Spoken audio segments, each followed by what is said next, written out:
There's two types of self-awareness. Internal, this is how we see ourselves, right? Am I the way I think I am? And then external, external is not how we are to others. It's our interpretation of how others see us. So if I would say to you, let me see, how would they all describe Coach Andy?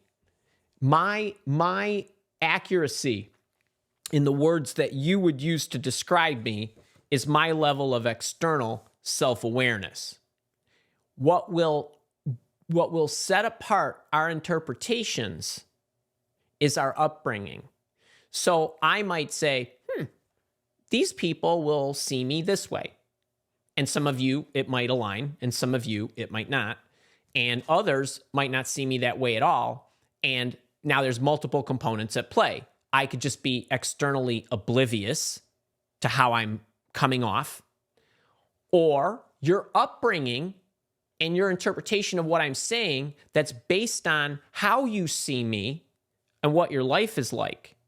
If you are somebody who has been brought up where you are constantly being screwed over by people, you might think everything I say is only with a sale in mind, right? Because your upbringing might automatically train you the automated thoughts that move at the speed of your emotions. Others who are more trusting, or maybe who have observed me longer, where I spend a lot of time offering a lot of free stuff, might not have that interpretation. Does that make my level of external self-awareness more accurate or less accurate? No, I don't even know that that question needs to be answered. I just want you to know that when you're trying to evaluate that on the external side, make sure you are conscious of who you are asking about their interpretation of you. Does that make sense? Do this for people who know you really, really well, whose opinion you trust to the utmost. Okay? So just so you know, that's A. Okay? The second thing is when you're trying to build self-awareness or gauge it.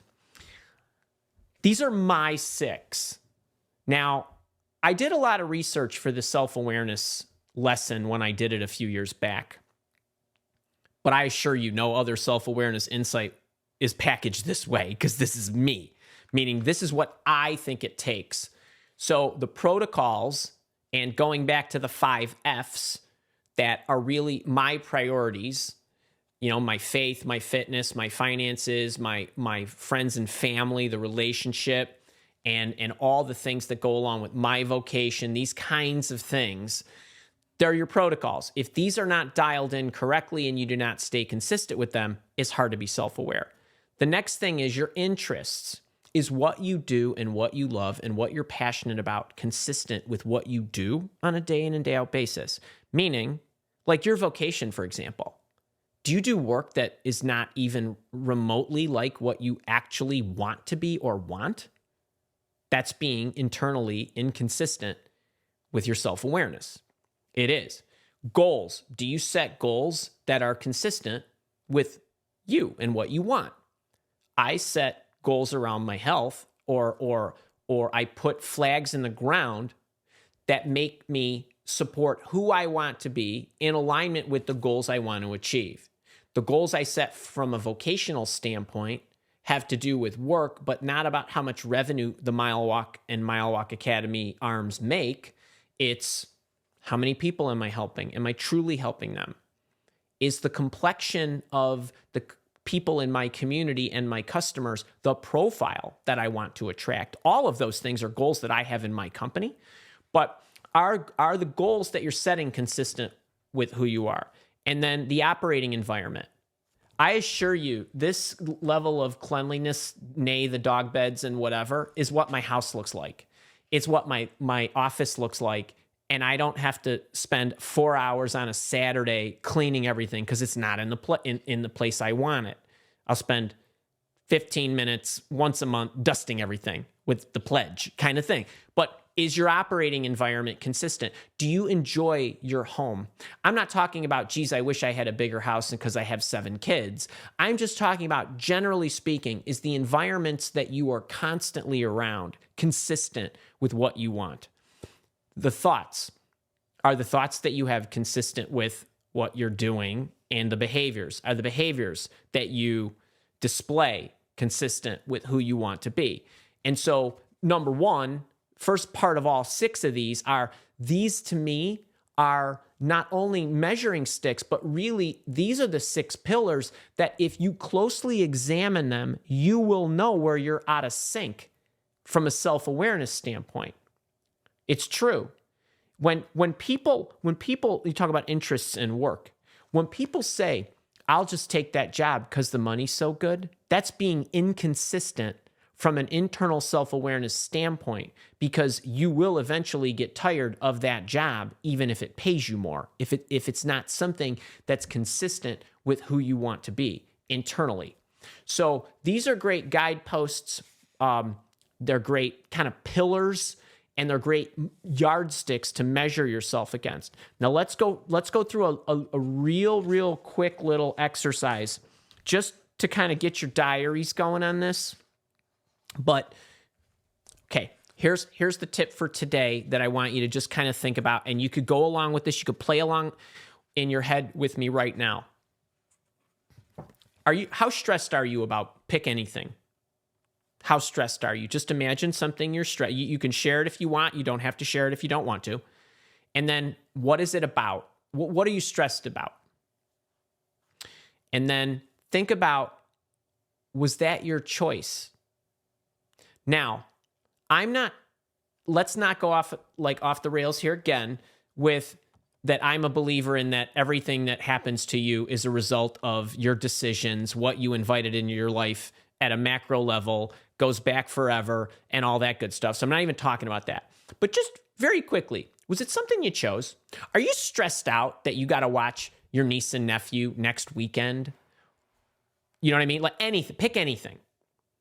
Does your boss stress you out? A boss that you interviewed with, took the job, and went to work for directly? I'm not talking about a boss that was thrust upon you because that was your choice because you didn't have to take the job kind of thing, right?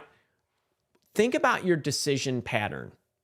Was it well thought out? Did you gather all the data? Did you evaluate it against who you are, who you want to be, all that internal congruence that I just talked about on the previous card? Was it a quick emotional decision? Did it sound like it was going to be cool? Do you have any? I would conservatively say I get 10 emails a week inboxed on LinkedIn or in some various form of people who want to be career coaches and want to know. They say, gee, it sounds so great. I know I was born to do this. I would love to pick your brain. I see you have established a successful business. Would you be open to talking to me? And inevitably, I don't usually, not because I don't want to help them, but oftentimes I'll click around, I'll look at their background. I'll look at who they are, because this might be an opportunity to develop a relationship with somebody.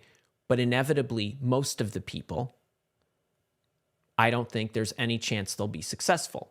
Not because they couldn't be successful, and they most certainly could prove me wrong. And it isn't even about me being right or wrong, because I'm always weighing, what am I going to do with my time?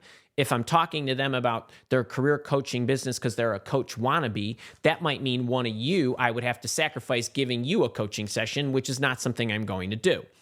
So and then what'll happen is I will see how they might try to do this. And then all of a sudden, 6 months later, they take another job as a HR person or a recruiter or a whatever. And to which I say, it sounds great, like to do this, but you can't even imagine the pain, the suffering, the mental anguish and bruises that I have incurred in order to get the business to where it is. And what I find is that most people like the sound of doing something. I'd love to open up my own business. I'd love to open up a restaurant. I'd love to do this and that, but they don't truly appreciate all the things that they're going to need to sacrifice and what that's actually going to entail. So when you go back and you think about, was it an emotional decision or based on how you thought it would make you feel? Did you truly think it through? And did you talk to the right people? And then maybe they were reaching out to get my counsel, and maybe they wouldn't even have tried if they'd have talked to me. But the point is, lots of times we're making decisions based on what we think it'll look like on the outside, or what we think we think it will make us feel, instead of going through a true evaluation and internally making sure that what drives me the reason I'm still here, the reason you're listening to me now, wherever, like if you're here with me live or you're watching this on a recording, is because my need to help you superseded any comforts that I could possibly have in my life. It's true, because I could make a lot more money doing a lot less work, but it wouldn't be nearly as rewarding. And for those of you that were with me last month, what are 2 things I told you I am not? Motivated and creative. And what I probably more accurately should have said is I will not rely on motivation. Because in an instant, people are motivated to help people for whatever reason. Maybe they went through something that was traumatizing, or, maybe they had a career quake of sorts and it was a 10 on the Richter scale. And all of a sudden they thought, I don't want anybody else to go through this ever again. So I'm going to open up a career coaching business, when the fact of the matter is that you're about to endure years and years of pain and suffering before you can actually get it to the point where you're truly going to be able to reach your mission. So I say this to you, I only use that as an example, but go through this exercise, really think, and then think about if you had to do it over again, what questions would you have asked? Would you have investigated? There's a law out there called the Law of Diminishing Intent. Does anybody know what this law is? The Law of Diminishing Intent. Here, let's give you a funny. You know when you're out with your friends and in the heat of like the 4th beer and you're talking about, or 2nd martini or 3rd martini or whenever it kicks in for you, about you all taking that vacation together, right? But then the next day, it's still kind of a good idea. And then a week later, it's less. And a week later, it's less, to the point where you never kick in. Are there any of you that have gone on to set up your career development plans, which sounded gung-ho because you were listening to Coach Andy talk and he got you all charged up? And then all of a sudden you got a new assignment at work and it required a lot of time. And then setting up your career development plan didn't seem as important because you had some short-term issues. And then time went on. And then setting up that career development plan is a figment of your imagination now. Do you follow me? This is what happens. Do you know how you overcome this? You don't rely on motivation. I rely on discipline. This thing, the best self-co planner that I use, first thing that goes on it every week, where is my time to pay me in skill development? Where is that? It might be Sunday morning. It might be Saturday afternoon. It might be 6 a.m. on a Monday. It could be anywhere. I need to figure out where it goes, but it goes down first. And I don't put anything else on the plan until I put that on the plan. Every Monday morning, doesn't matter what the market's doing, I find some money in this account and move it into this account, which makes money for me. Every Monday. Not once a month, every Monday. Right? I rely on that so that I save first. I pay myself in skill development time first. So it's really important that you set these kind of things up for you. So think about this.